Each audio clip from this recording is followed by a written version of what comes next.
GearWebsites.com is your source for firearms-based playing cards and books. We also have mugs, shirts, and posters with designs that we've made live. Of course, we have patches. Every Friday is Free Patch Friday. We appreciate your support. Thank you for shopping at GearWebsites.com.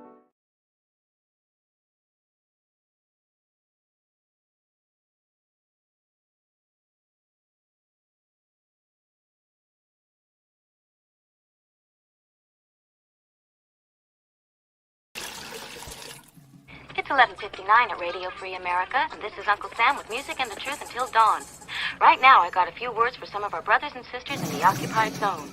The chair is against the wall. The chair is against the wall. John has a long mustache.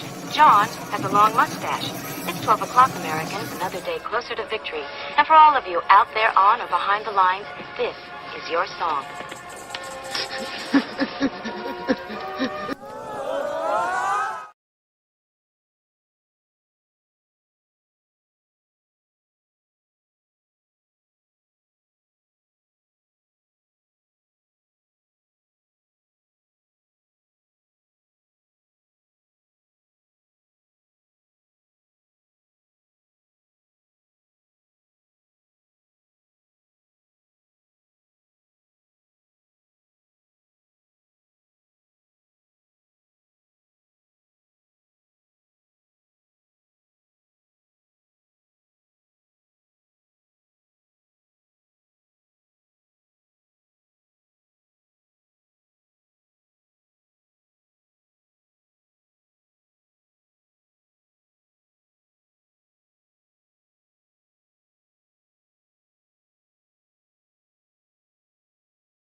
All right, I was indeed muted, so let's start this whole thing over again. Welcome, everybody, to our Daily Gun Show. We come to you live on Fridays for our weekly wrap-up, where we wrap up what's going on for the week. And I just saw Wesley's, or Ozzy's post here. Thank you. So I'm going to try to say all this again. We go live on Fridays, and we wrap up the week. We want to thank our Patreons to make it possible for us to spend the time watching the different things throughout the week with a focus on giving you the summary at the end of the week. We do this, so that we can keep everybody up to date in real time here. But we're also creating an archive. Each week, this goes into a playlist on the YouTube channel. It's a portion of the podcast, and it's a portion of our online blogs. So the links and the dates and the anniversaries and the things that we mention here, the goal of this is to get the word distributed to people today or in the future, because some of this stuff is upcoming. But the other side of this is to nail it down on the internet in such a way that it becomes accessible as a resource, as an archive, but also to establish links to some of these important and worthy organizations, causes, and people that are doing good effort. And sometimes they get a mention on other shows, but our goal here is to create permanent links on the internet, on our social platforms, on our websites, and on the the podcast and the streaming platforms to get these organizations as much reach and as much stability on the internet as we can. So I do appreciate our Patreons, the people that subscribe to what we do. Essentially, most of them are buying us a cup of coffee each month, $5 a month, or some of them are buying us lunch each month, so $20 a month. And that accumulates, and it allows us to pay for the servers, it pays for the software, and then most importantly, the time to do these things. So like this week, had stuff happen and took care of that, paying the bills and doing stuff earlier in the day. And then, because of the Patreons, we are able to carve time into the schedule to devote to this. We could just as easily not do it, which would waste everybody's time, I think, or at least, not add to the mix. But letting us add to this mix has results. So we get reminded of that every once in a while. We see it when we do our research or our updates, and then we see the opportunity to do new things. And that's the other side of this, is that by doing this, by allowing us to do this on the constant, we're not always we're not the first one in the water. So when something happens, we can start swimming. We can start getting in a direction of something that's coming instead of just following the stuff that's happening. And again, thanks to our Patreons to give us time to do that. So let's see, we've got the co-host here. Let's quickly drag this over. We have a poll going. If you're listening to us live and you're on the YouTube on the main channel, I guess I could link to that. Then you can participate in this poll. It's the puppy poll. It's sitting right next to the puppy right here. And I'll take a quick link here, drop it into the comments. So if you're drop it into these comments. So if you're watching on another channel, just a little behind the scenes, that is the outside that you're looking at behind the puppy, but this is the inside where I run the show. See, I can click over here and I can let you see a commercial, for example. GearWebsites.com is your source for firearms-based playing cards and books. We also have mugs, shirts, and posters with designs that we've made live. Of course, we have patches. Every Friday is Free Patch Friday. We appreciate your support. Thank you for shopping at GearWebsites.com. We get this stuff done. So puppy co-host refuses to do any of this work. He just sits here. He insists that just him being cute on the screen is enough, that he should get cookies for this. But there's a lot of people that say we shouldn't even have him on the screen, that he shouldn't be here. That demand that people aren't satisfied with little puppies on the screen. Okay. Let's see. Again, thanks to Ozzy for giving me the heads up that I was muted earlier, and even though that did throw me off a little bit, we are about to get started here. Dude just snorted and startled himself from snorting. Okay, so now we're going to screen share this other screen that you can't see. That's just right over here.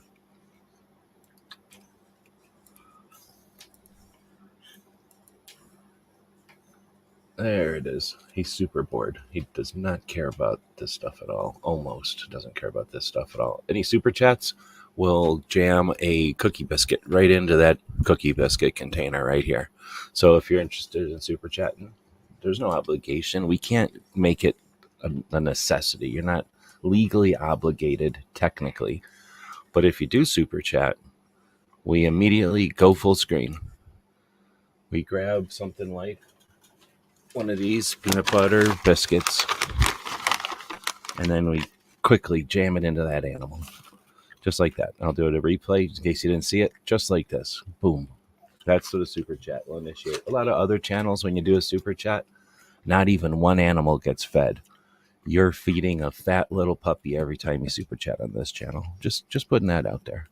We'll go back up to the thing here. We'll put the puppy cam back on so that everyone can monitor the co-pilot as he's now making a bunch of noises. Let's dig in. So we go live every Friday, and what we do is take a look at what I've looked at for the week. So it's not everything that's happened. I can definitely miss stuff. If you see things that I'm missing on a regular basis, let me know. Feel free. I do appreciate that. And this is a collaboration after all. But then I list all this stuff throughout the week, and then post it in a couple of places here on the YouTube that we're all experiencing live. This also goes up to our Patreon blog, which is our Patreon that we mentioned, where our subscribers hang out. We post this like a blog over there. let's see, I guess if I showed you the YouTube side right now and you looked at the description of this video, it's essentially the same data that we're going to be looking at today. But if you looked at it over on Patreon, it's going to be interesting looking because I can format it over there. But one of the other places we put it is Substack. And this is like another blog format place. And you can see how differently formatted it is here. I get to actually I can adjust the looks of the site so it makes it a lot more visually appealing as we scroll through it. So that's two of the reasons that we put it on these different places. But again, we're also doing this with an intent. Our goal as website people is to have things exist on the internet, not say things in a temporary, rolling feed on a social platform, but to put important, valid things like calendar events, like upcoming events, like our history, like the challenges that we face and the things that we've overcome and the comment periods and things like that. We want to have that places where people can find it and that the robots can archive it and remember it. These battles that we fight are ours, but we're also creating precedent and history and example for those in the future. So I don't know about you, but I constantly look at the past to see how others have accomplished or failed. And if we leave no record of what we've been doing here, what use are we? Are we even doing anything for the future? So we're not doing it all here, but we're attempting to offer the future some record of what we're doing. So there's another reasons we post this on multiple platforms. To all those reasons, we post this as a newsletter also. This one costs us money. So if you're a Patreon, thank you. You're paying for the newsletter. If you're not paying for it, this takes more time than anything, this to set up the newsletter. And you'll notice I do that least often. But essentially, it's to get this same data, the same stuff that we're going to talk about right now, into an email and sent around to people that don't have time or inclination to watch a YouTube video or to listen to a podcast or something. But again, we're trying to get this out in as many formats as possible and archive it in as many ways and as many places as possible. So the newsletter is a facet. Mentioned Substack and then the Instagram. Stupid Instagram. There's a lot of debate on it recently if it's any good or not. I kind of like it because I used to like it, I guess is where I'm at. And it hasn't completely been ruined yet. But it's on its way out. Instagram is not very popular anymore, and it's losing popularity. It's popular amongst fewer and fewer people, I should say. But we, have been there for a long time, so we do continue to post things there. In fact, on Wednesdays, we'll do a show where we look at what's going on Instagram and talk about it here on YouTube to cross the streams and to effectively do the same thing we're doing now twice a week and from two different angles. All right, so that's what we're doing here today. Thanks again for everybody joining us live. And if you're listening to us in the future, guess what? You're part of this. Thanks to the power of the internet, we can bend time to our will. Just like if time was these two dog ears, we could twist them and bend them to our will. And you can leave comments, and that becomes part of this conversation. Even though you are technically in our future, you're also in your own present, but you're, guess what, in the past of those people that'll look at this even further into the future. So yeah, we can play with time a little bit on these shows and be part of that. Make a comment, vote us up on whatever podcast platform you're on. That's pretty much all that matters on the podcast platforms is the up likes and the interactions. That's how they know that you're a fan of what you're listening to. So we're going to dig in. We start off with news of the week. Then we're going to take a look at the stuff that happened on YouTube that was about 2A, not guns, but 2A. I know there's a difference there, so I keep that separate. Then we'll talk about the gun stuff that actually happened. And then we'll talk about some radio shows, and we'll talk about some military interview podcasts. And then we talk about what we did last week. Not very much post there. And then what's coming up and what's happening in the calendars. And by then we'll be done. So let's dig in. If you want to be part of this again, feel free to use comments. Everybody went to sleep. Nobody's commenting anymore. It is kind of late, technically. It's almost midnight here in the Pacific time zone. So I guess the people on the East Coast are waking up early. So we have lots of news this week.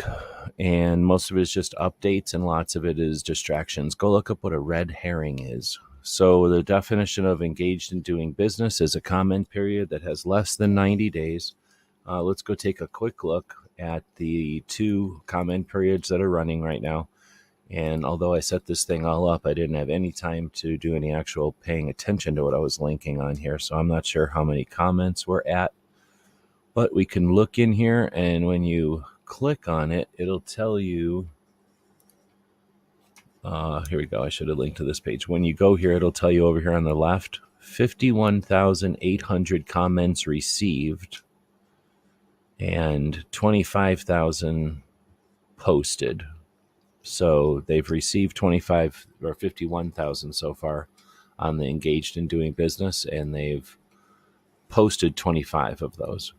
Now, if we head over to the other one, annual reporting of explosive materials storage, that one has 456 comments. It was 300 when I first started talking about it.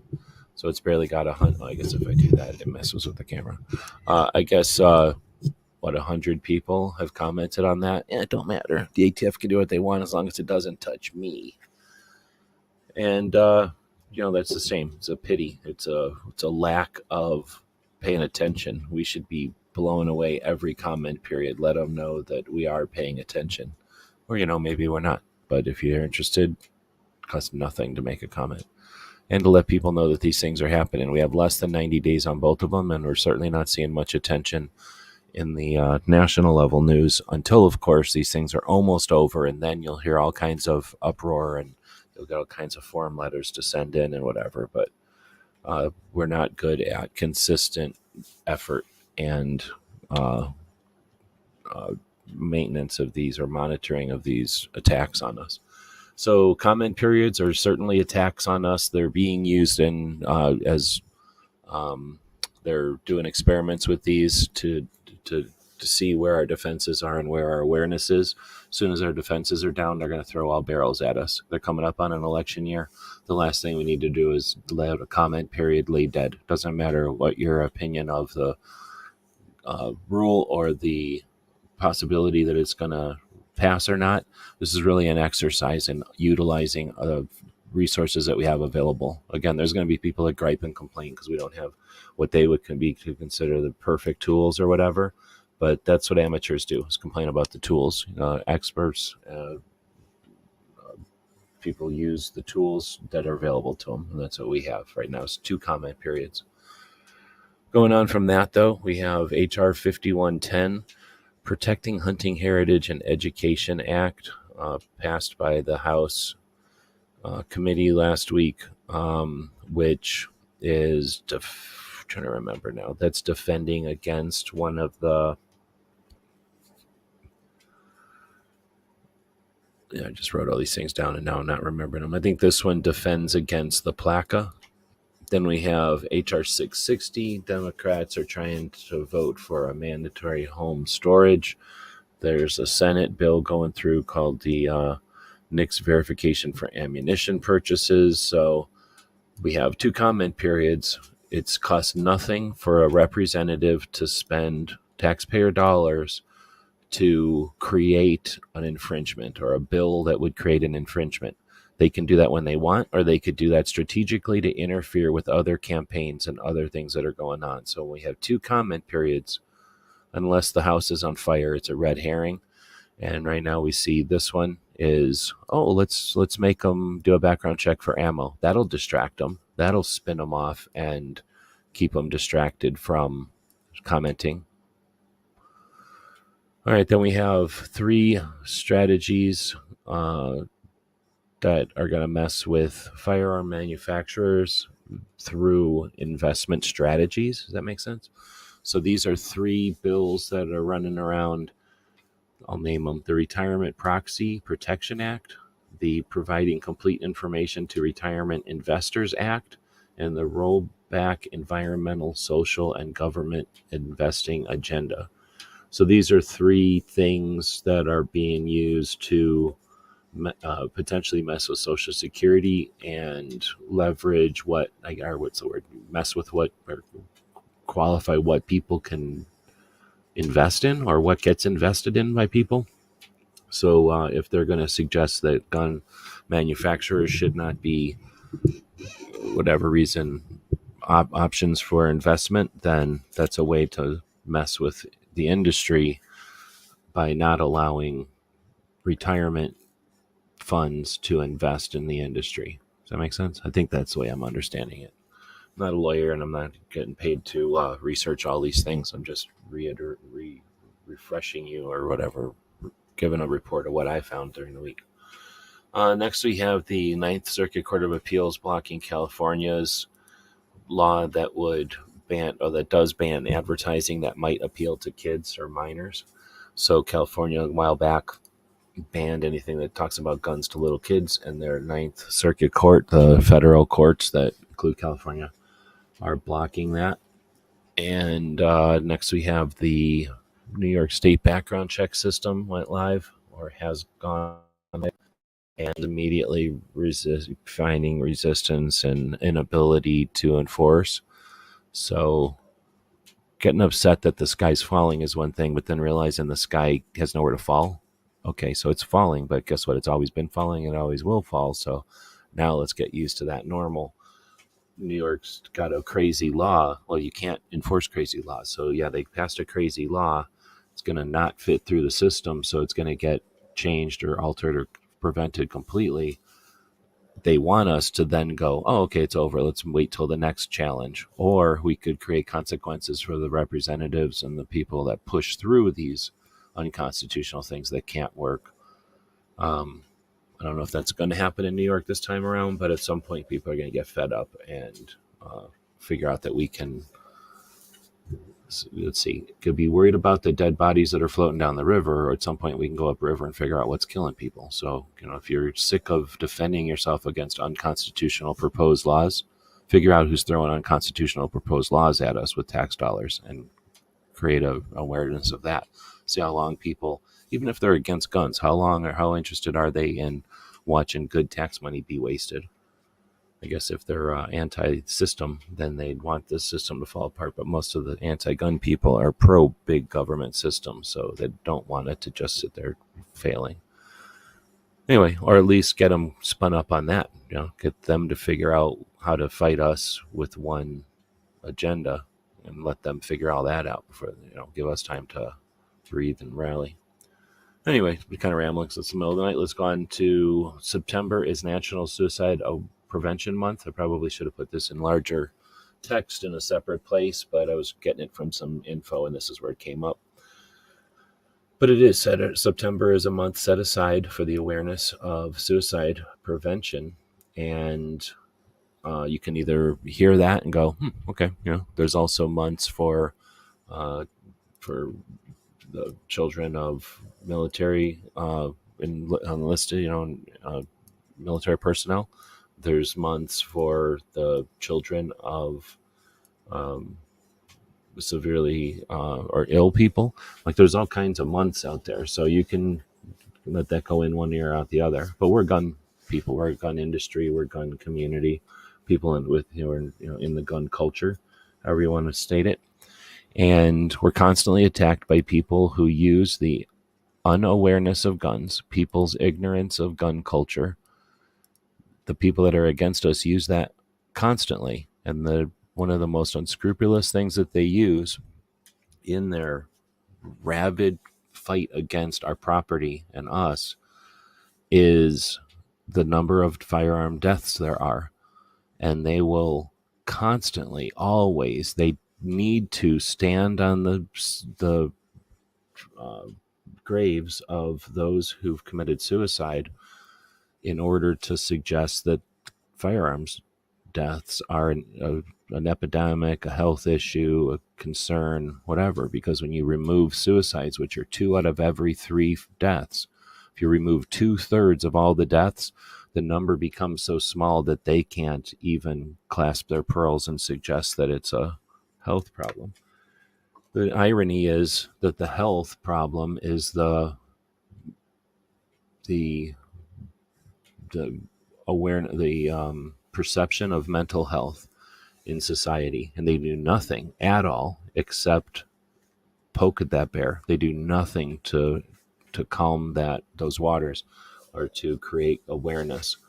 So this is a super critical month for gun owners. If you're interested in something to be behind, something to back, the Suicide Prevention Month is literally one of the most important aspects of gun ownership and gun ownership in the United States in 2023 specifically, for what I just mentioned, because they're using it against us, and because everything we do to remove that issue from the playing field is saving lives. And that's not saving lives of people who hate guns. Most people that are using firearms for suicide are gun people. So we're saving ourselves, we're saving friends and allies, and we're reducing the numbers that are used against us. But the best thing is we're also learning how to be a society that heals and helps instead of observes and gets upset all the time.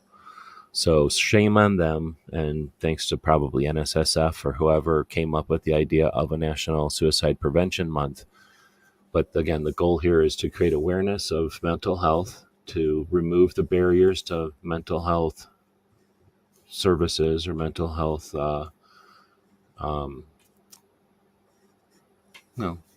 service, and then care, I guess, and then to hopefully do whatever we can to give people awareness of options to the choice of suicide.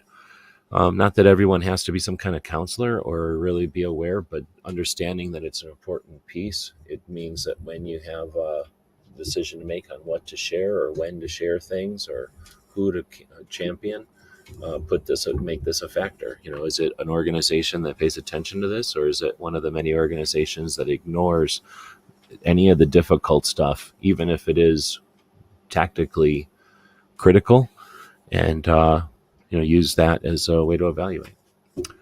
All right, so like I said, I should have put that separately, but it's just in here with the rest of the news. So we'll move on to Biden's kid being indicted. You ever heard of a red herring? You ever heard of something that's used to distract from something else that's being done right now? Like, for example, 2 comment periods that are being ignored by essentially everybody.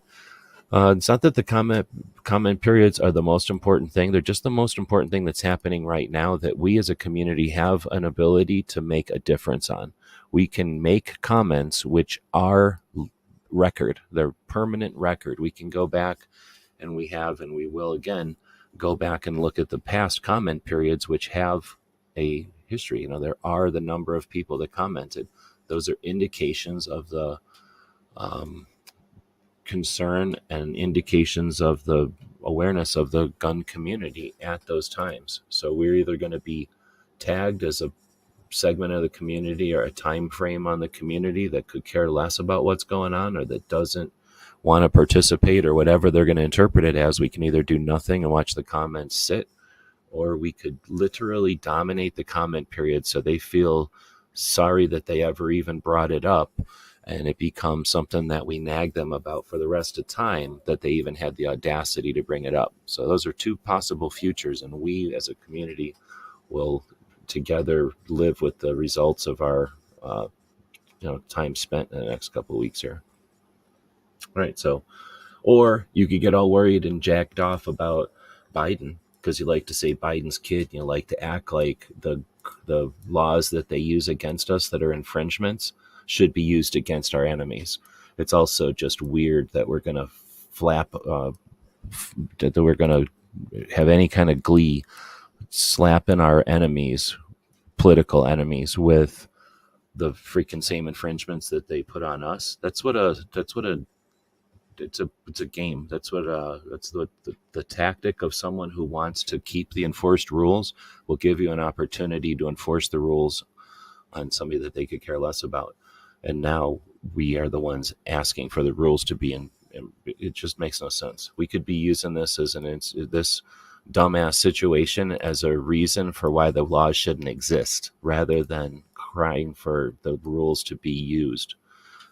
So I don't know. Maybe I'm wrong on that one. Maybe we should stop everything and worry about what they've fed us. All right, next is this First Circuit Court of Appeals, Ocean State Tactical versus Rhode Island. Ever heard of Rhode Island? Nobody pays attention to it because it don't pay nothing. challenging the state's prohibited standard capacity magazine law. So we have the First Circuit Court, we have the Ninth Circuit Court, we have the Fifth Circuit Court, all out there kicking ass. Are we using this opportunity? Do you see any national level organizations using the opportunity to explain the circuit court system, to raise awareness of judges and educating judges? Nope, because it costs money to do that and it doesn't pay off, but lawsuits sure do. All right, so next is New Mexico. Let's say red herring. You're going to be distracted on cue. You're going to feed what they're giving you, or are you going to act for yourself or do what you want and ignore the obvious bullshit that's placed in front of you? Challenge people who are wasting everyone's time talking about that. Let's move on to Flagstaff, which blocked a local firearm retailer from advertising. That happened in Flagstaff. Essentially, a firearms instructor had an advertisement at the Flagstaff airport for a long time, and it's recently been removed, and now a law is being proposed that would block any type of gun advertising. I don't know if it's in Arizona or in Flagstaff, but now we'll see if the AZ Citizens Defense League is able to do anything about that or not. Some doofus who used to work in the gun community quit and starts getting paid by Bloomberg to act like he all of a sudden grew a conscience because of how horrible his awareness of the gun community was, and he's now challenging the horrible gun industry and being a champion for the abuse. Except now he's running for Montana's governor. So, I mean, I'm up to date with Yellowstone, so I know that he's got to fight the governor's race against that one dude who will take him to the train station or whatever. But we got a doofus who is running for governor. So is that going to be an opportunity for us to make the largest failure for the largest step the anti-gunners have ever taken?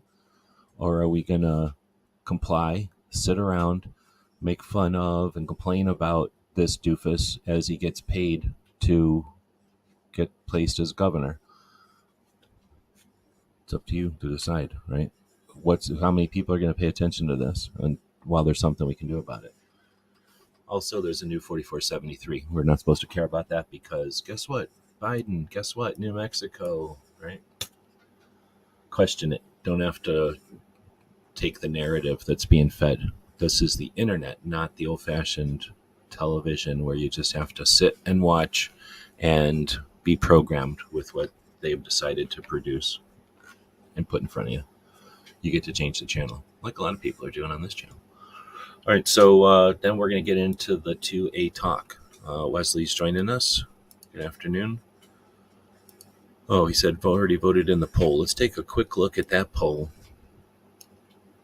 and see where we're at. So we asked, how was this week for 2A? Guess what? We do that every single week. And we got a couple of people voting because we're doing the show so late today. We've got great week for 2A, 17%. Good week for 2A, 50%. Okay week for 2A, 33%. And not any votes at all for bad week for 2A. Interesting. Even though we have Boosie running for mayor or governor of Montana. Maybe that's not a big deal for people. Okay, so let's get into 2A talk. Suicide prevention Saturday. Brooke Cheney out of Connecticut does a weekly consistent effort to create awareness of mental health and talk about suicide prevention, both strategies and efforts to be more comfortable with the conversations. As I mentioned, 2 out of every 3 deaths with a firearm are suicides. We can either complain about that, get upset about that, just be aware that the other side is fudging the numbers, but not do anything about it and let them continue to fudge the numbers, or we can realize that those are all human beings. Every single one of those is a person going through the ultimate amount of stress, and we can start to normalize mental health. We can create awareness of mental health. We talk about, I got a broken finger. Oh, my dog's got a sore throat. Like, oh, look at it, his ear fell off. We talk about physical elements casually without any kind of concern. There's no Oh, you broke your left arm? Oh, you're one of those people. Or, oh, you broke your right arm? Like, oh, that kind of person. No, none of that matters. Oh, you hurt yourself? I'm sorry. Like, how can we help? Or is there anything I can? Here's my suggestion on how I get how I get better. But with mental health, we hide it. We act like it's not a good thing. We talk, we dismiss it, and it leads to the ultimate, unfortunately, sometimes. And what Brooke does in her show is offer pieces or tools to have more useful conversations, to be more comfortable with the topic, and to be able to bring it to people we're talking to on our side and the other side. Excellent effort, and I didn't see it this week, so it says The Sun, but I didn't get to see it this week. It was probably really good, though. Let's see. Speaking of people on the East Coast that wear blue shirts and drive around, we've got Riding Shotgun with Charlie, was at the Goal Gun Owners Action League event in Boston. So Gun Owners Action League is the Massachusetts state level organization, which is at the moment challenging a bill called 4420, which is an attempt to essentially take every gun control measure that's ever happened throughout time in the country and wrap it into one burrito, one stinky burrito, and cram that down the throats of people that live in Massachusetts.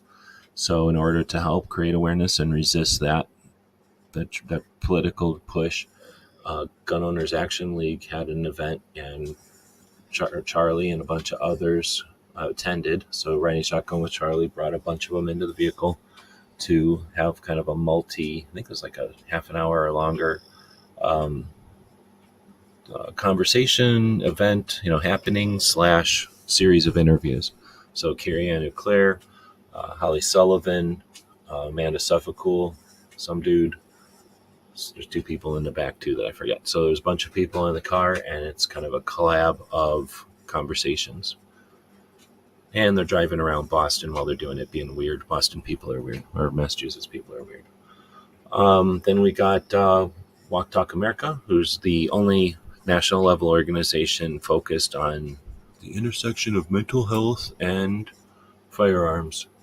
So they sporadically do things, and now they're doing a podcast, episode 76, and I didn't watch it, but it's worth mentioning. It's the only thing we've got going except for Brooks Project that's consistent focus on mental health awareness and removing the stigmas and the misunderstandings and the social whatevers about mental health, so that, again, we can think, oh, okay, somebody had somebody die in the family. Oh, you have an anniversary that's your personal business that's coming up, and you're going to have a struggle through that. Like, here's some creative ways that I've dealt with my thing, or, just like we would do if someone broke their leg or had a stomach ulcer or something. Let's break those stigmas, and let's create awareness so that we can, together as a community, as a bunch of people care about each other, just humans in general, we can remove the issue, which then removes the element that the others use against us. So it's like a double win, a triple win, because we also figure out while we do that, we figure out how to do that. And that's a skill set that we can then hone and hand down to future generations. It'll make us all the more difficult to attack when we remove the suggestion that guns are somehow violent or cause these problems. Moving on to the Virginia, where's my mouse at? Moving on to the Virginia Citizens Defense League, state level organization out of Virginia. They do their monthly meetings live. They're leading the way on so many different angles of this whole thing in the gun, in the Second Amendment fight. That they're a great organization to pay attention to. So I didn't watch this one, but I always like to post. They do this on the every 2 weeks, I think, is how they do them now.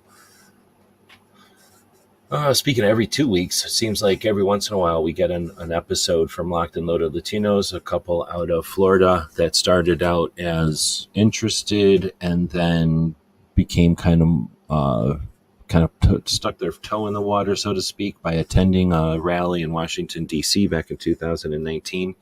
And then that experience and what they gained from going to that event sparked them to really take their channel to the next level. And for a number of years, they put really consistent, focused drive on having a show, a weekly Sunday show to focus on their growth in Second Amendment and gun ownership and their perspective as a young couple who's interested in gaming and cosplay and all the popular things that the youth are into, with a adamant focus on firearms and stuff. So they do that as they're going on and moving and just going through their careers and stuff. And their experience with other YouTube channels, they're like big into the gaming channels, so they're having a lot of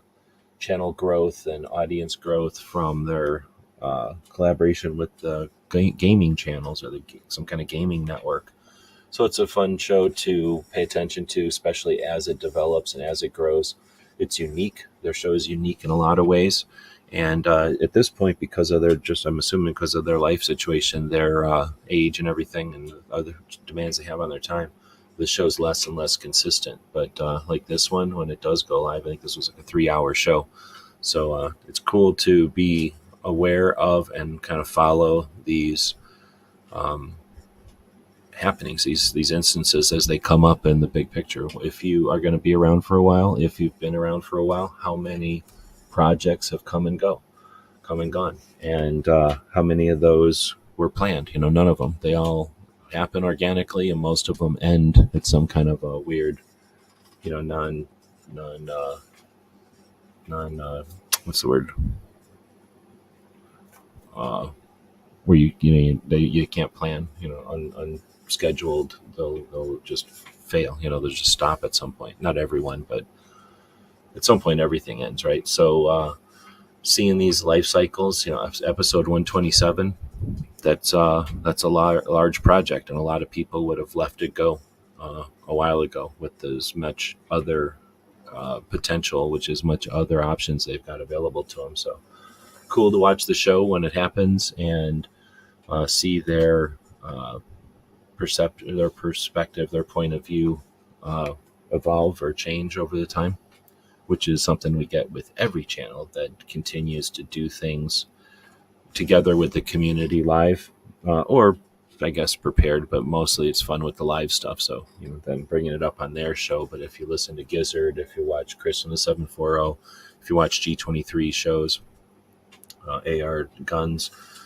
all of these people that run channels, conversations that happen over time, watching them as a collective group of channels is a way to monitor the community as well. All right, next up is Philip Smith talking about why he started NAGA.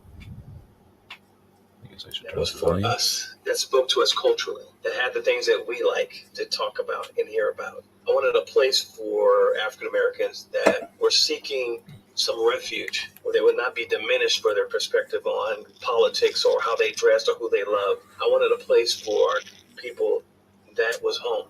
That's what I wanted when I started NAGA. Because when you come to NAGA, two things are going to happen. We're going to give you a high five. We're going to give you a big hug. And the one thing we're not going to do, we're not going to judge you. Everyone.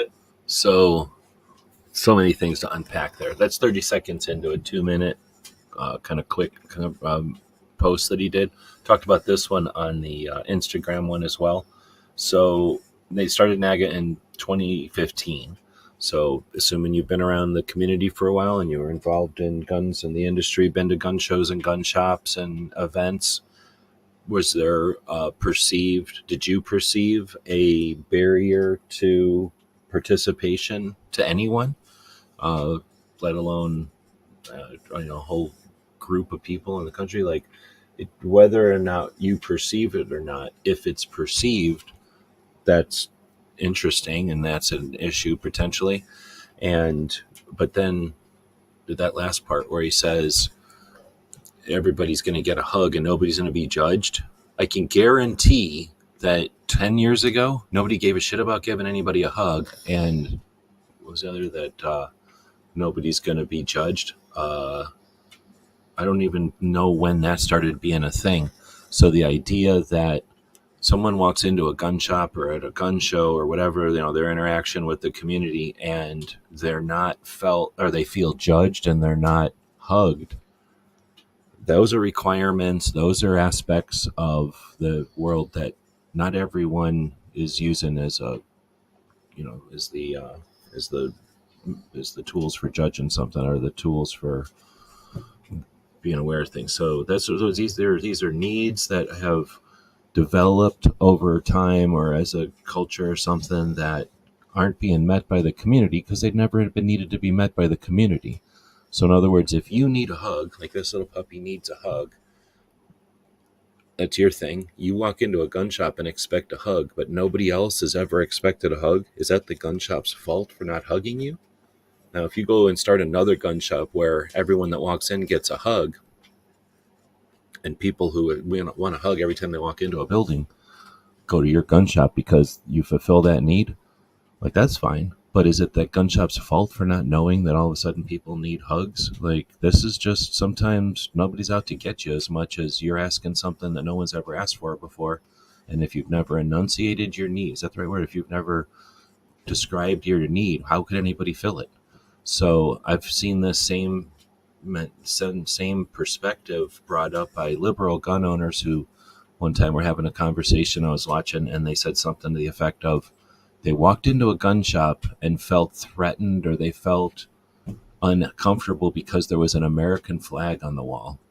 Well, that's your trip, buddy. Like, you get hyped up about an American flag in America, then you're looking for things to get hyped up about. You know what I mean? Like, that's pretty tough to walk through any school, public building, any patriotic individual, anybody who forgot to take their 4th of July decorations down. It's pretty hard to walk around this country without seeing an American flag. And if you're going to clutch your pearls and get all lightheaded because you've seen one, then that ain't the other person's problem. That's you looking for reasons to get upset. So some of this stuff is, and I'm not saying anybody's looking for reasons to get upset, but there's this potential perception that the community isn't catering to everybody, but you got to ask for the meal, or you got to ask for the dish before anybody can decide whether or not they're able to make the dish, right? Like, you can't go, I went to the buffet and they didn't have bacon. Well, unless anybody asked for bacon, how would they know to throw bacon down there?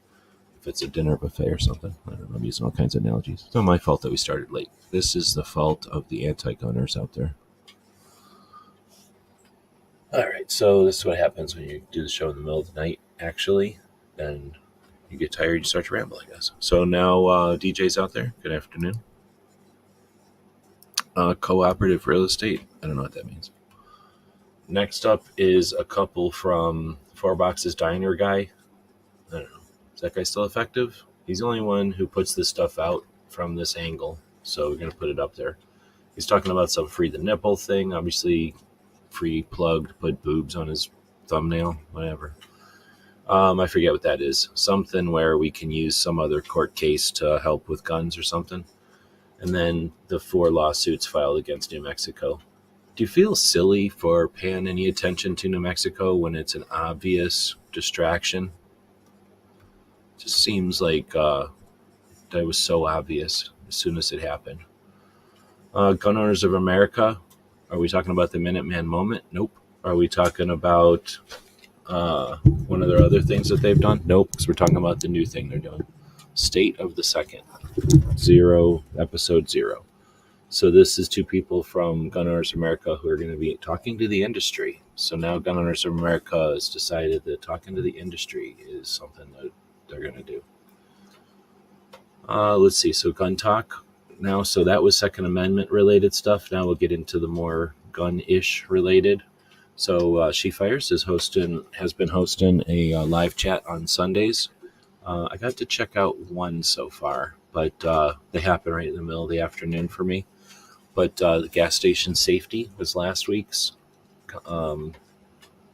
topic. Go ahead and check that out.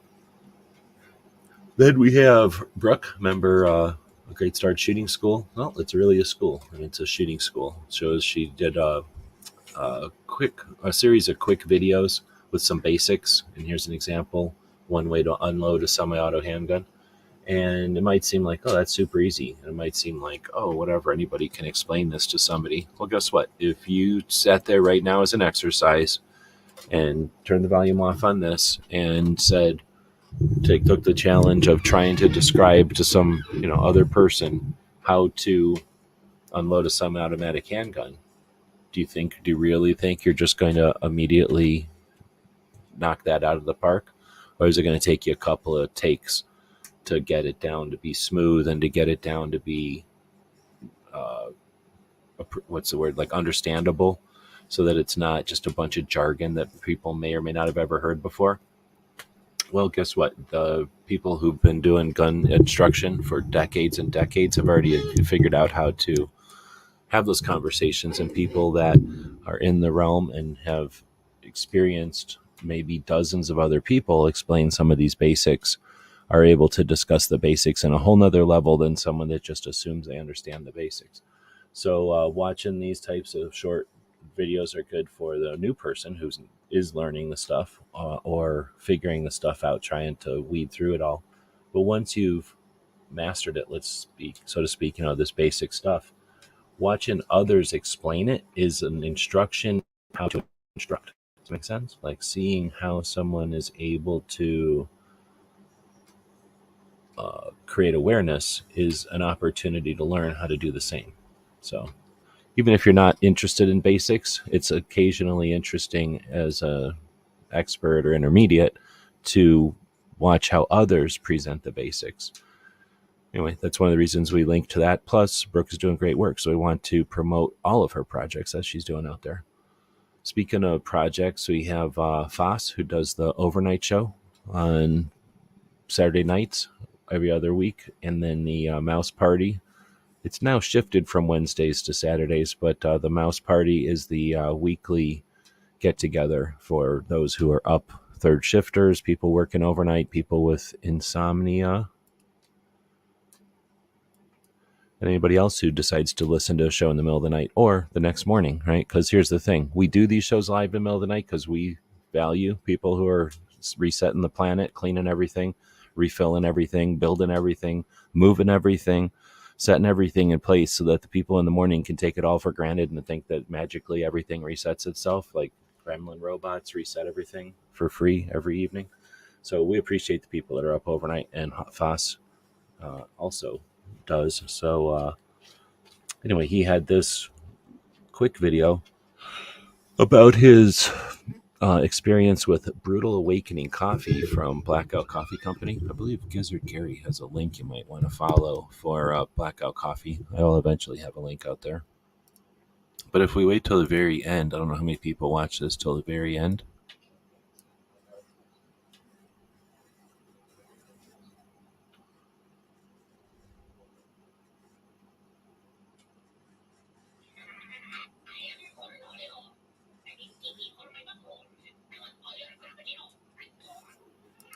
So you may want to watch the whole thing. Then we've got Arizona Wildlife Views. I live in Arizona, and Arizona is pretty awesome. We have the Game and Fish Department here, and the entire time I've lived here, Arizona has always appreciated our natural resources, right?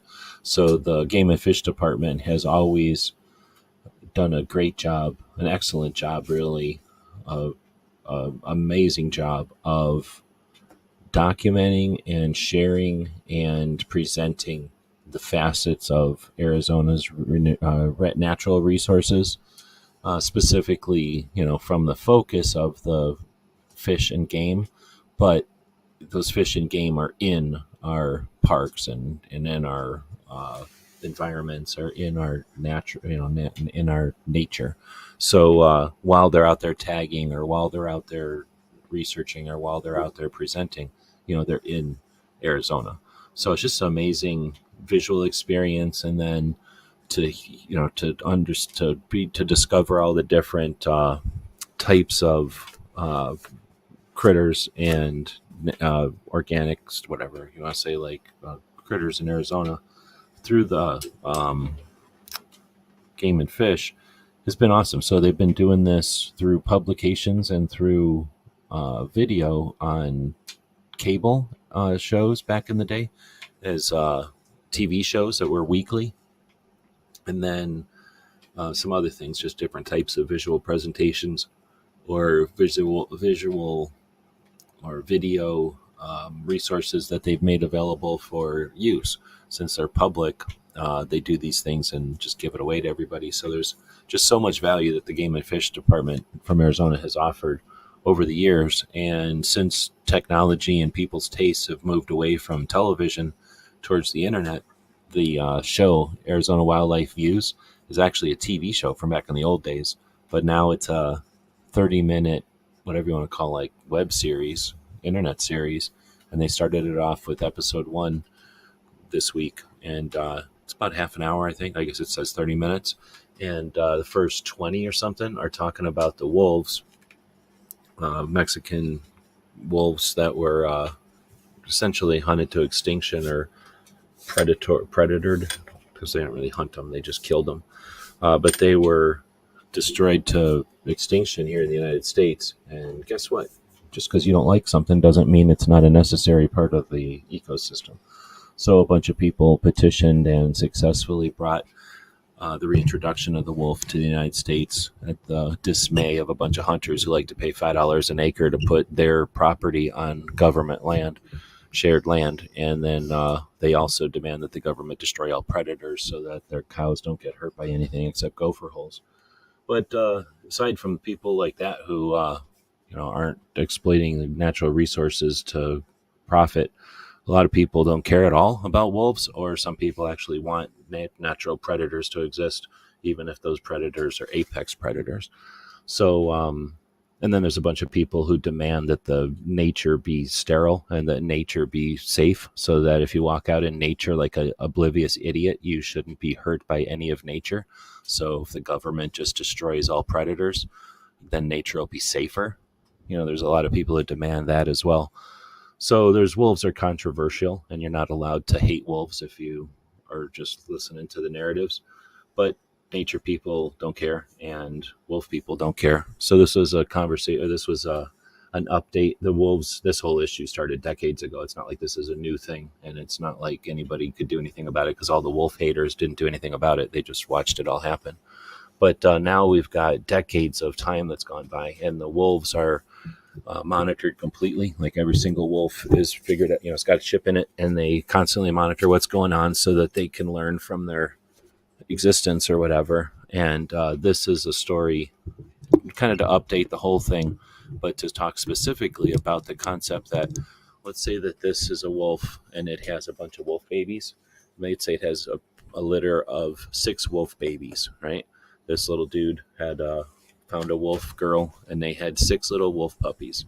Well, the AZ Game and Fish will go, okay, well, we're going to go grab those 6 babies one day while she's sleeping, and we're going to put chips in them. So we have chips in every single one of these wolves.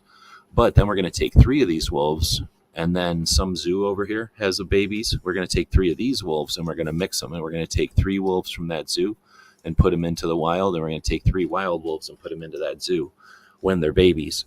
And while the mom's still weaning and all that, so, that everything, they become fosters of the other family or whatever. And that's what the whole concept is to keep the zoos from inbreeding and to keep nature from inbreeding by essentially making the wildlife or the nature a giant zoo, and talking about how they're actually accomplishing that, how that's accomplished here in Arizona. And then they talk to some veterinarian, and then they talk about some little critter that got in a truck or something in Colorado and came down here to Arizona and was hanging out in some parking lot. And because it has chips in it, they zapped it and said, hey, guy, you're supposed to live in Colorado. What's up with that? And then they found out that it's a breeding, what was it? I forget what it was, like a breeding some kind of mammal. And they ended up putting it in a boat or putting it in a box and sending it right back to Colorado so that it could continue breeding with whatever it was. It's like a muskrat or something. So another interesting aspect of why they chip all these critters and what happens when you chip all your critters and then a critter leaves the state. It's like It's like having an ankle bracelet on it. They can send it right back where it came from. Speaking of going right back where it came from, Dragon Man's saw an amazing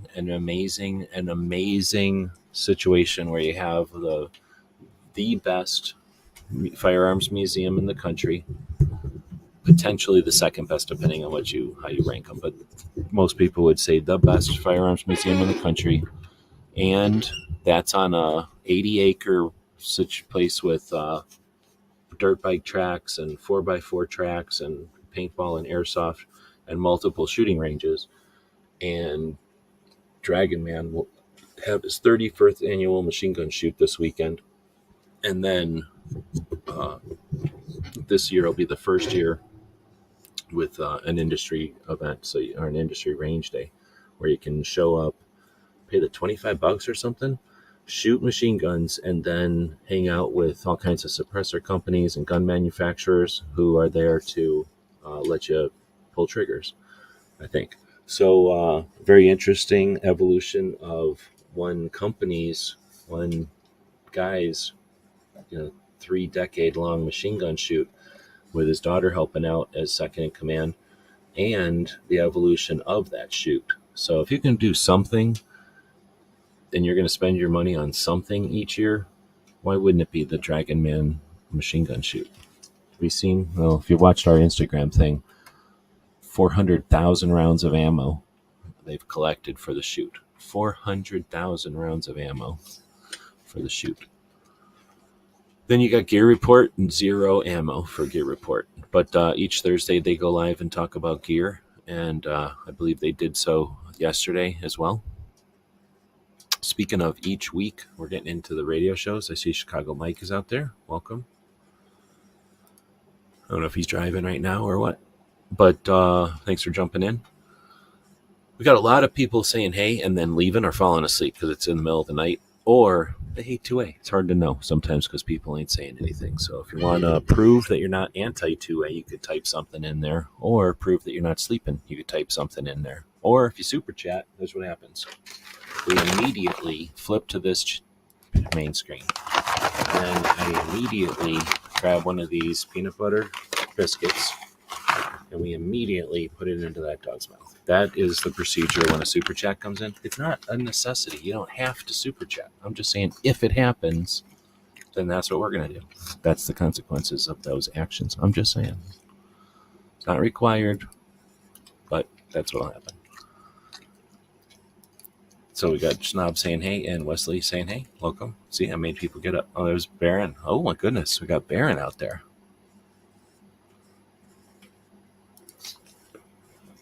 Okay, so again, thanks everybody for joining us and waking up or moving or whatever you had to do to poke a button to say hey. Toby from Cape Gunworks every Tuesday pokes a button and goes live on the Grace Curley show. So Grace Curley is a radio show out of Massachusetts, I think Boston, and it's sort of like a girl Rush Limbaugh show that happens on Tuesdays, super popular. And then on every weekday.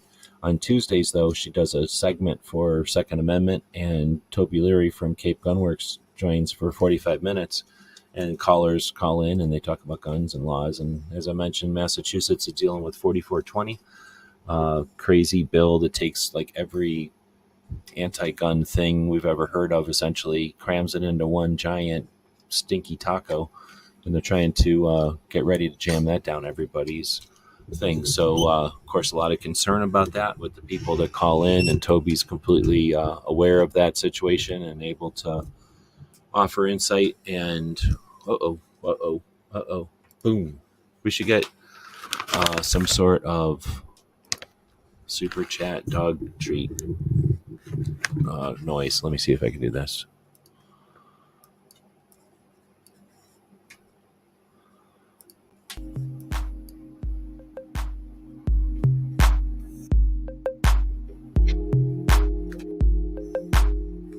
You like that music? He's going to like that music if he gets paid every time he hears that music. You can tell by this indicator that he enjoyed that peanut butter treat. That's the indicator that tells you that he likes peanut butter treats. Get a second one in there. Thanks for the super chat. Much appreciated.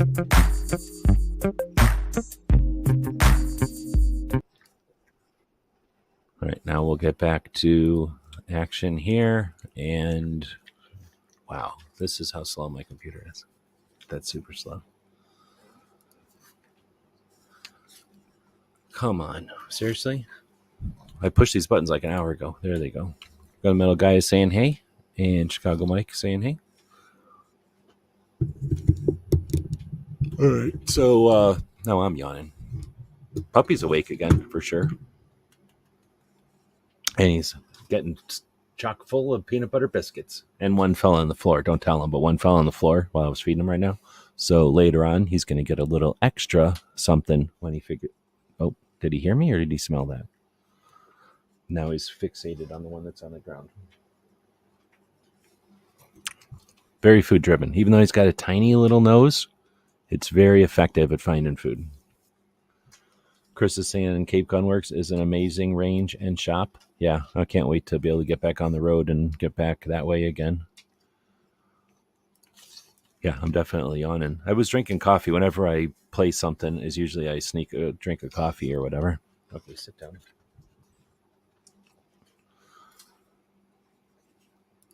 Next up is, like I was saying, Toby does the Grace Curley show on Tuesdays, and then on Wednesdays, he's back to do the Rapid Fire radio show. And this week, oh my goodness, I got there for the very end. He had, who did he have on? Oh, no, wait. I can't remember if this week I was there for the beginning or if I was there for the end. But I seen a piece of the end with the guest, I think. Oh, yeah, it was Holly Sullivan, duh. So I got there for the very end. But Holly Sullivan is the president of the Citizens, or the Connecticut Citizens Defense League. So remember that Virginia Citizens Defense League I mentioned earlier? They were the first state-level Citizens Defense League, and they started in, I don't know, let's say 95 or something. And then a bunch of people from Virginia moved to Arizona, 4 of them, Fred, Charles and Dave and another guy, I can't remember his name, or I can't think of it right now. And those guys sat down at a Waffle House. And, well, Charles isn't from Virginia, but the rest of them are from Virginia. Oh, snap. Got a second super chat. Puppy knows the procedure now, so he's making sure everything's going according to his plan. Man, this is slow. What makes this computer so slow? Oh, I clicked the wrong button. That's why I clicked on a thing that doesn't. Of course, it's not going to do.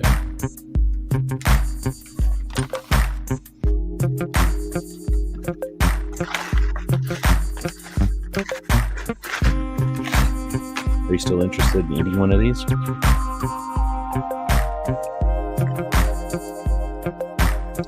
Is there such a thing as puppy ASMR?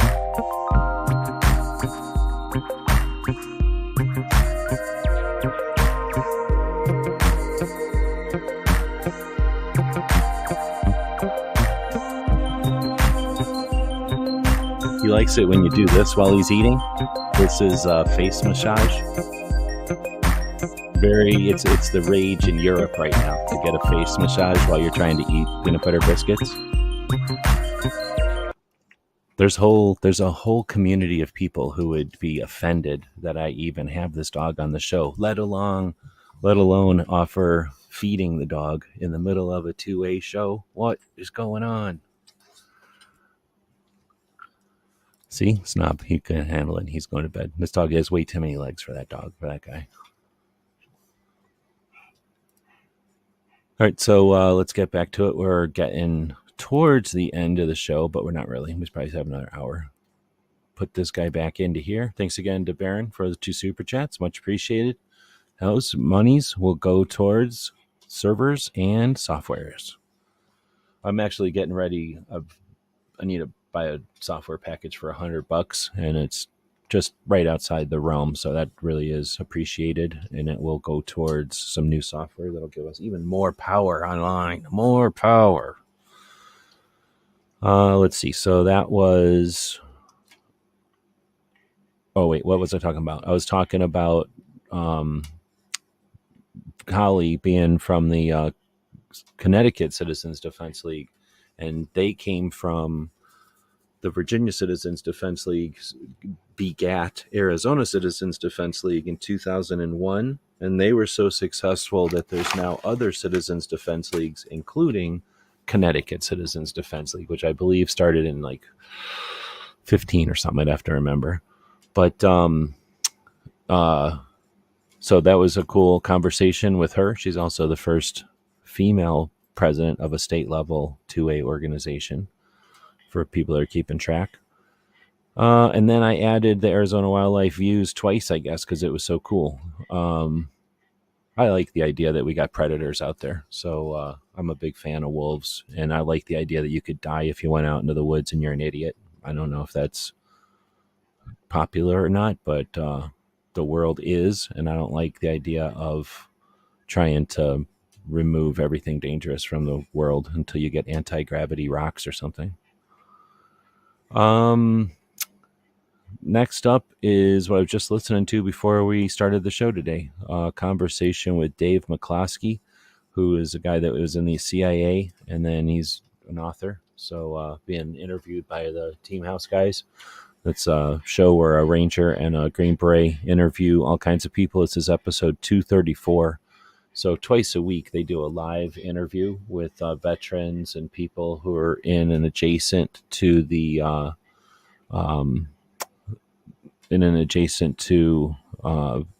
military stuff, but not just war fighters. They've actually done a pretty awesome job. Like in this case, the guys from the CIA done a decent job of interviewing people from all realms of the fight.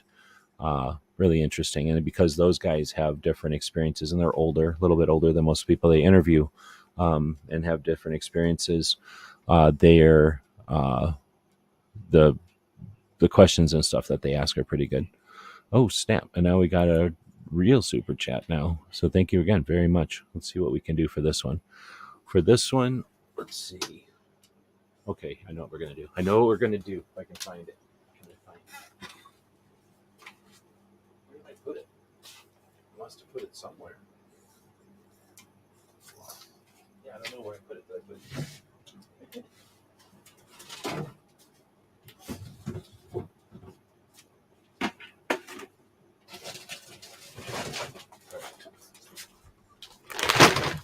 Gotta get all my pieces of equipment ready for this one.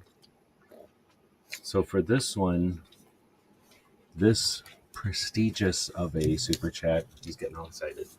We've got this massive Kong, which is bigger than the whole entire dog. Look how big this Kong is. And this is how big the dog is, and this is how big the Kong is. He can't handle it because he knows what's coming. So on this Kong, you unscrew the bottom of it, and you've got this part, which you can stick this whole head into. And then you take, we're going to be using a salmon because of the Pacific Northwest. We'll be going with a salmon and pea recipe. And then I'll pour some into this. Usually not this much, but because it's a special occasion,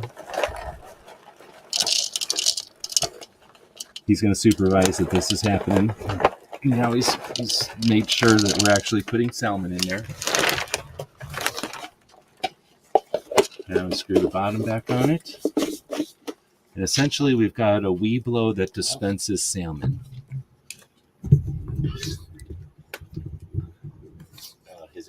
His visual indicator is running, which means he's satisfied, potentially.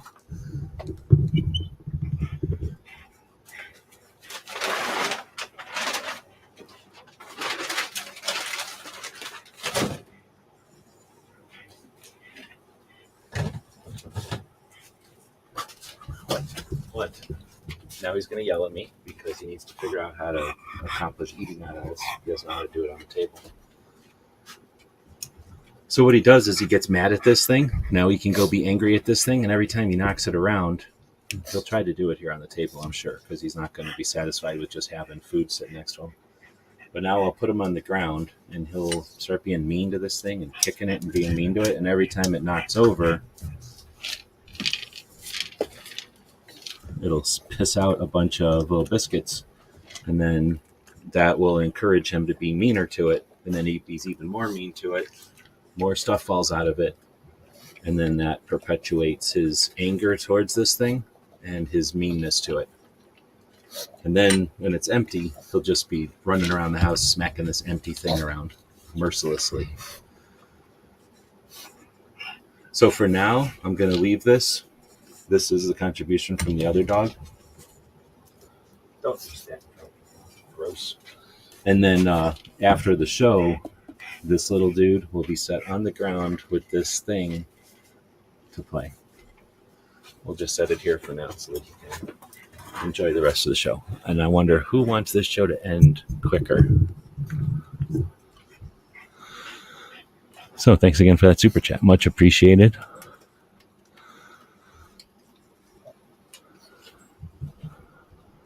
And now let me flip back to the other screen. Dude, it's in your Kong. What do you think those foods are? Oh no, he found one underneath of his phone. He knew it. Oh geez, he found another one.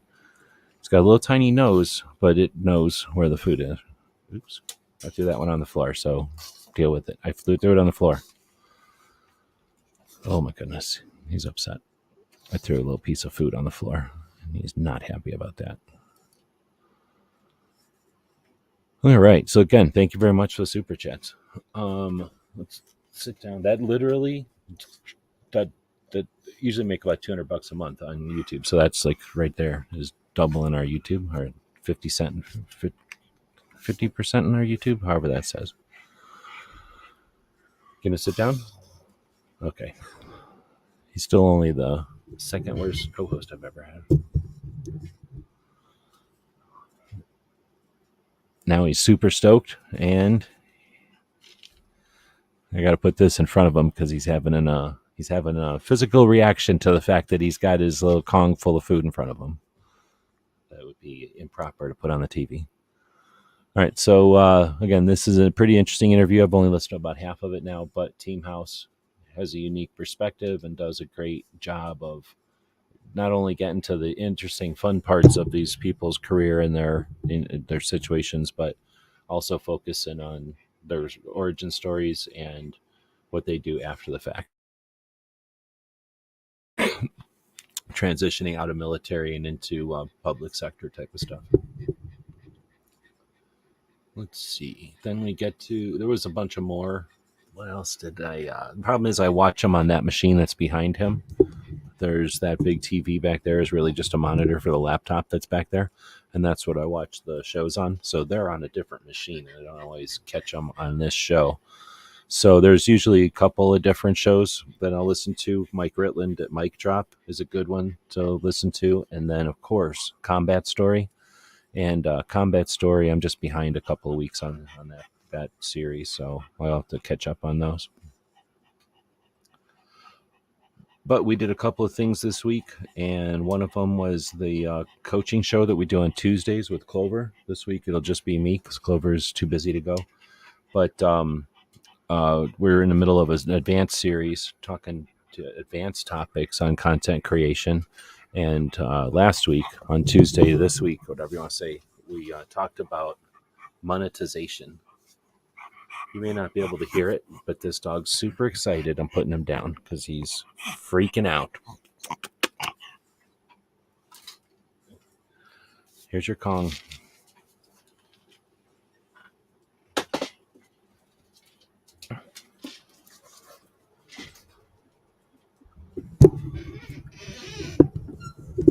don't know if I can get this to show the floor.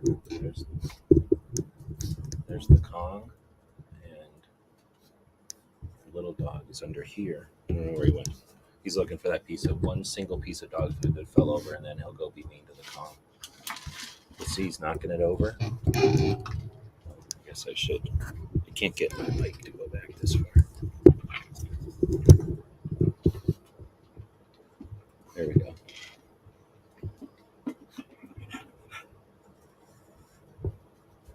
That's the Kong right there. The dog is over here somewhere. Now he's going to be mean to this thing. Whenever he remembers to. Well, because I'm filming it and he's a bad co-host, he won't touch it now, but eventually he'll go over and smack that thing.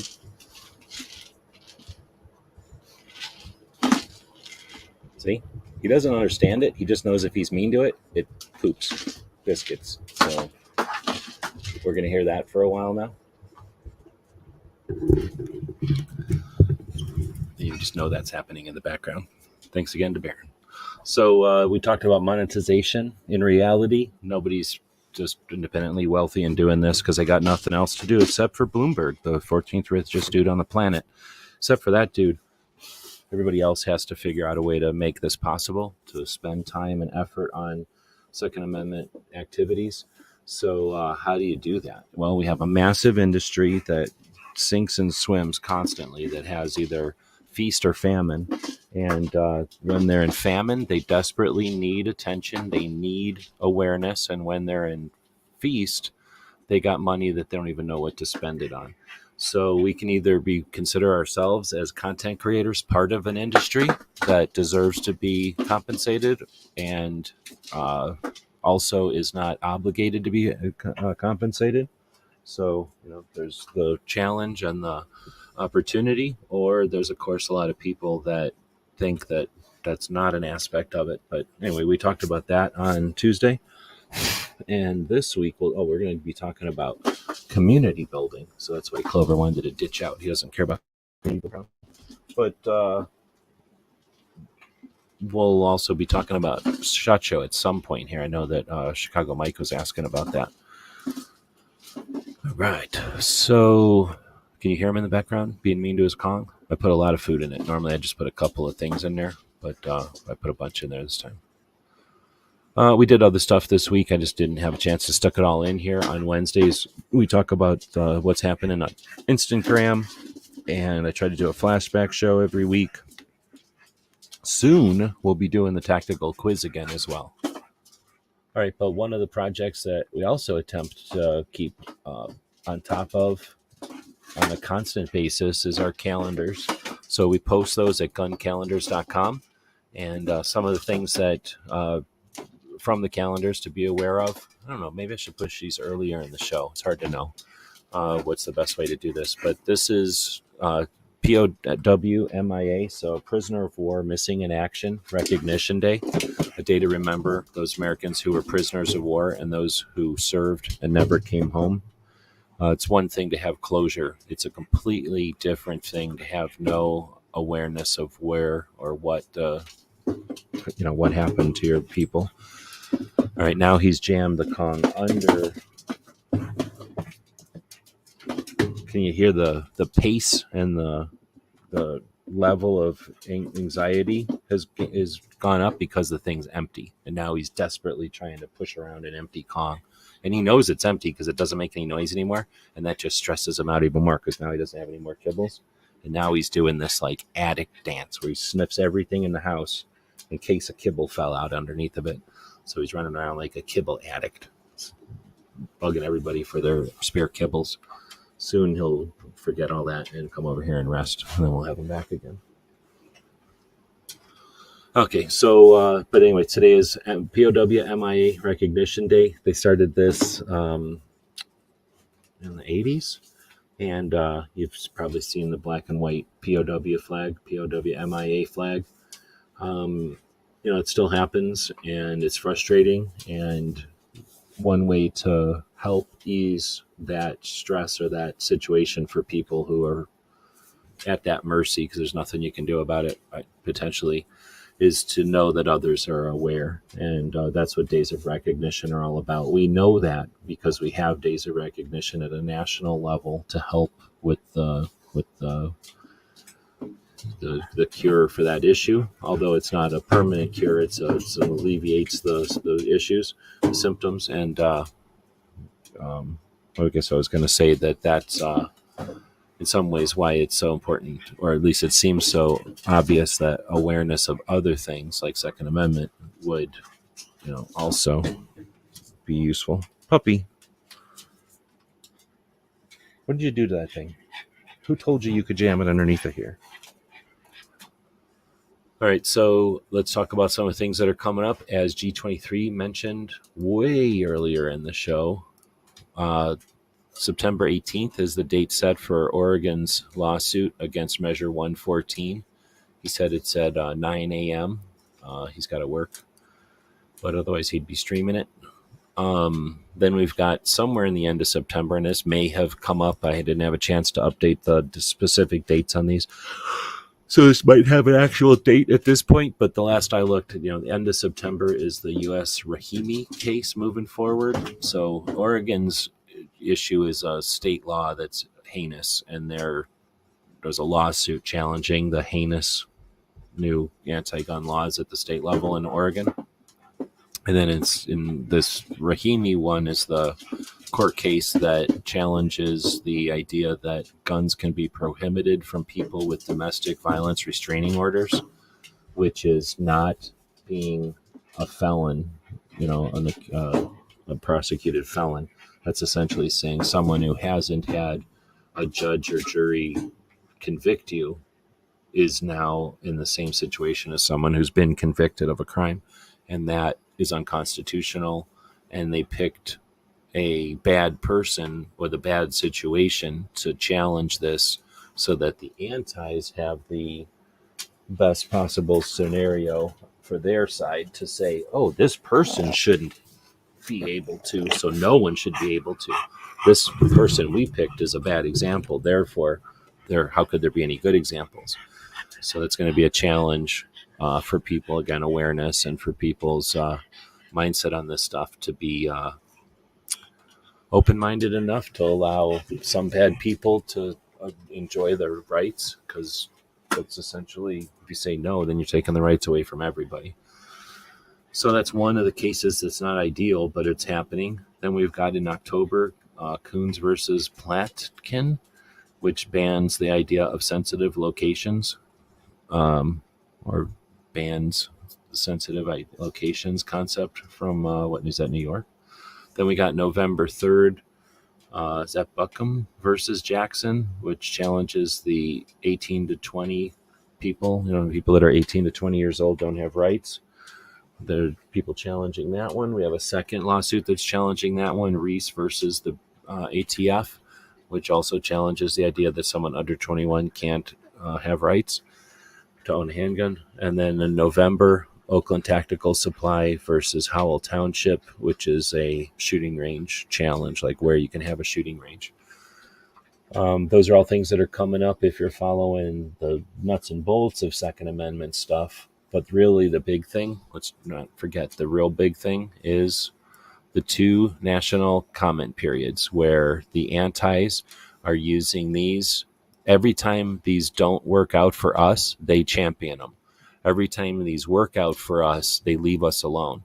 So they're doing everything in their power to distract us from the concept that we have these. And every national level organization is essentially playing the game to not pay attention to these because they don't profit from these. They don't see the gain from awareness. They're going to offer you a lot of form letters so that they get as many of their links to this thing as possible. Can't imagine the backlinks that this creates for an organization that has so many links to their website in the descriptions. But again, we're going to get things that help everybody, that help them, but we're not going to get much just plain old awareness of this at all. If the past is any indication of what we're going to see this time. And neither of these are sexy. Neither of these can get people enraged, or have been used to get people enraged. So we'll see what we see. But anyway, those are the most important things happening right now. But there are some other things. Dragon Man's machine gun shoot, we already talked about that. That'll happen Saturday and Sunday. The 7th annual what is this? Alternative Multimedia Convention, AMCON, is September 22nd. If people want to go to that, you can. It's free. It's legal. Then you've got the Gun Rights Policy Conference, also free and also legal. It's happening in Arizona. Susan's going to be up there, so I wish I was going to be able to get up there to be there. But, it's going to be in Phoenix. Then TriggerCon is happening the same day in Kansas. So it turns out Kansas can have shooting events or industry events, and they are going to have one. So this dog is underneath the table with his Kong, and he's squished under there because he can barely get under there, and the Kong is squished under there. So he's essentially in under the table prison that he's created for himself. Let's see if I can get him out of there. But he's sadly looking at his Kong that he can't wiggle. All right, now he's going to be able to get out. Or he's just going to live under the table now. So that's it. Then we have a picture of barbecue. If you ever wonder what Guns of Barbecue look like, that's what he looks like when he's cutting a pizza. Boom, that was the end. So maybe some people say this show's sloppy.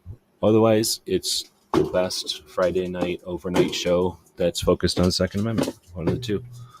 We had a poll going, and the question was, how was this week for 2A? We now have a dead tie for okay and good. Good week for 2A has 36%. Okay week for 2A has 36%. Great week for 2A is at 18%. And we now have a bad vote for bad for 2A. So if anyone wants to quickly get in there and make a vote, you could affect the permanent results of this before I'm able to click the end of it. Otherwise, we'll have a tie. And looks like we have a tie because no one came in here and voted on it.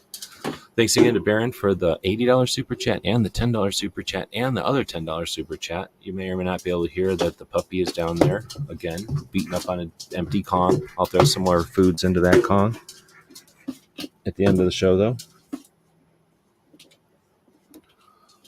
And yeah, go out there, kick some butt. Tomorrow Travis is live. We got is Chris on 740 going to do a show on Saturdays? He's been doing shows. We'll have our show with we won't have a show tomorrow with Clover because he's too busy to go to it. Tony might be around, so maybe we'll do something with Ask Gun Questions. But Broccini will be doing Suicide Prevention Saturday. That's worth checking out. Got a couple of other options for live conversations. And then in the evening, Foss will be posting the, I think we're back to I think it's overnight this week. Or else it'll be a mouse party. I can't remember. But either way, thanks everybody for joining us and sticking around till the end for listening in a podcast.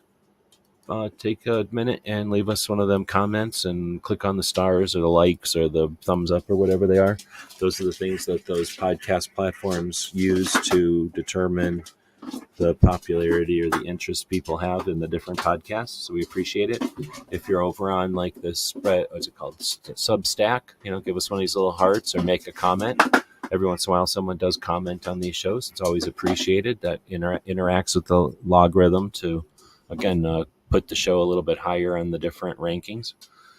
And we'll put one last plug in here for our gear website store. We do appreciate the people that purchase stuff from our store, in addition to our Patreons who subscribe to our stuff. Those are how we keep a focus on the Second Amendment without really catering to the grip angles and the red dot plates and the new grip textures or whatever it is that are neat, but not necessarily the focus of what we're trying to do over here. So difficult to get funded by those places when we don't put any attention at all into their products, which makes sense. So we do appreciate the capitalists that take some of their resources, their money, and throw it at us so that it can accumulate and allow us to continue to do what we're doing. And like I say, we've got some interesting stuff on the agenda here, or on the schedule for towards the end of the year here. I guess I was going to click on the store thing, and then we'll be back next week with this one. GearWebsites.com is your source for firearms-based playing cards and books. We also have mugs, shirts, and posters with designs that we've made live. Of course, we have patches. Every Friday is Free Patch Friday. We appreciate your support. Thank you for shopping at GearWebsites.com.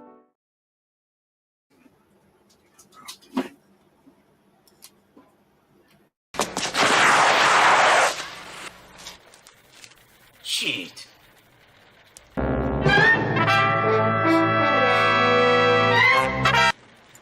Ninja! Ninja! Ninja!